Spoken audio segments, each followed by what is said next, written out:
Hey gang, AV here. Welcome to my review of the McFarlane Toys Mortal Kombat Spawn figure. Here he is in the packaging. As you can see, he is a window box with a window showing you the figure and his accessory visible there inside the box. It looks like he also has a figure stand as well in the back there. This is an older figure.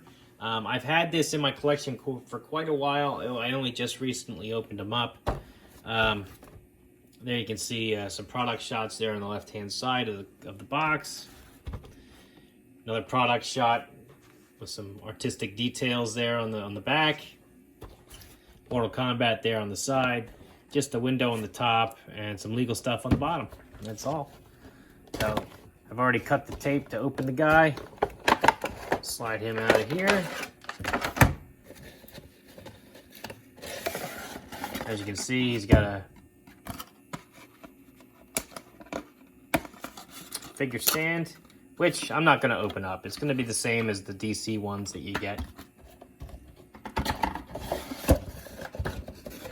With the DC figures, slide him out of here.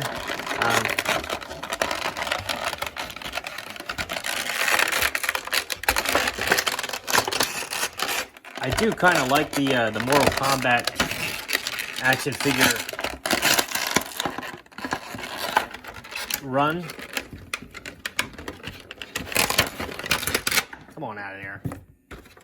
I do kind of like the Mortal Kombat action figure run. You usually find those figures in the adult collectibles, which are out up near the video games. I like these figures. They are 7 inches tall, but they're usually styled in a more realistic way than the comic book stuff that you find down the toy aisle. He is very cool looking. He would definitely benefit from a cloth cape, though, in my opinion. Definitely going to have to go online and get one for him. Just like other McFarlane toys, the cape is permanently attached to the back, so it is going to have to be cut off and removed, unfortunately. But, you know, if you're careful, you can get it done. Sculpt on the guy is really nice. And you know, this cape does look decent on him.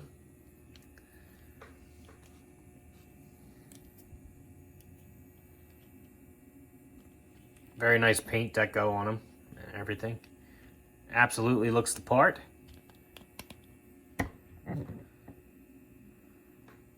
Here's his accessory. There are a couple different versions of this particular Spawn. Mostly what changes, what makes them different is the fact that he comes with different accessories. I think there's one that comes with a sword.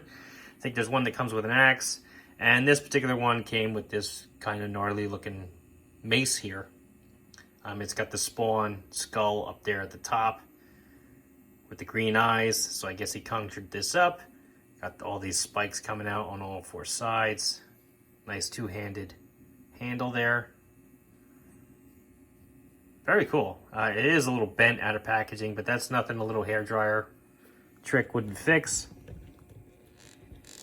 Just bend his fingers back a little bit. Get that in his hand. So you can see he holds it quite well.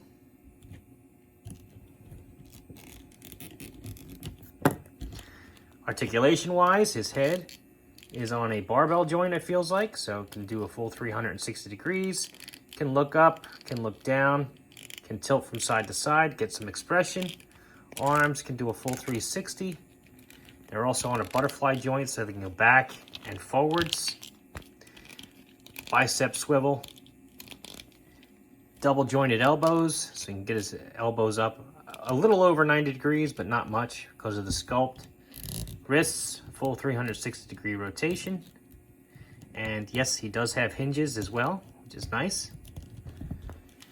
He's got a diaphragm joint there for a decent crunch, and backwards and forwards, tilt side to side. It's also, does he have waist articulation? No, nothing at the waist.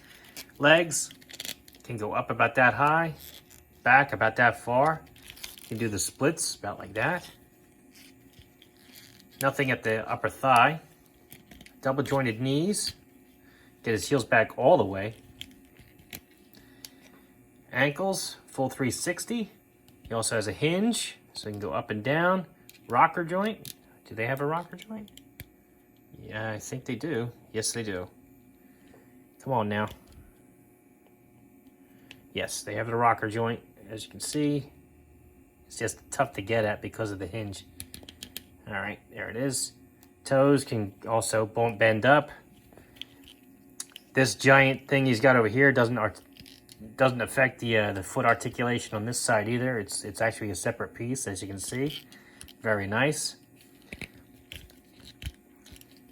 Can also kick that one back pretty far as well.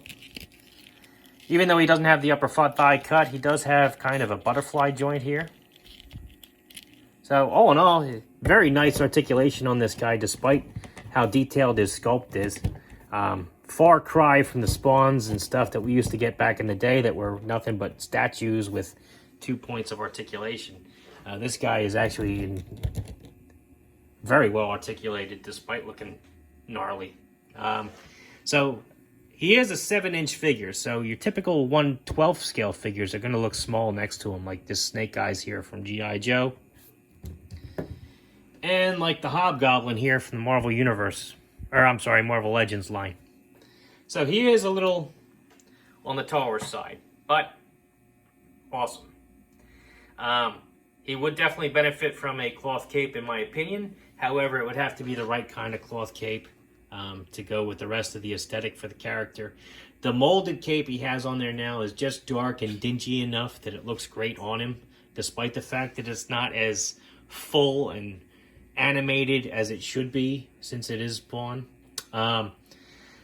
I do really like this figure a lot. If you're able to find one on the aftermarket, because he's not on store shelves anymore, I do highly recommend that you pick one up, especially if you can get them at a decent price. The paint's nice, the sculpt is nice. He's just nice. But anyhow, this has been AV. If you like this video, please check out my channel, where you'll find a whole bunch of other toy reviews as well as comic book content. So chances are, if you're watching this, both of those should appeal to you. If you like what you see there, then please like, share, comment, subscribe. I'd really appreciate it.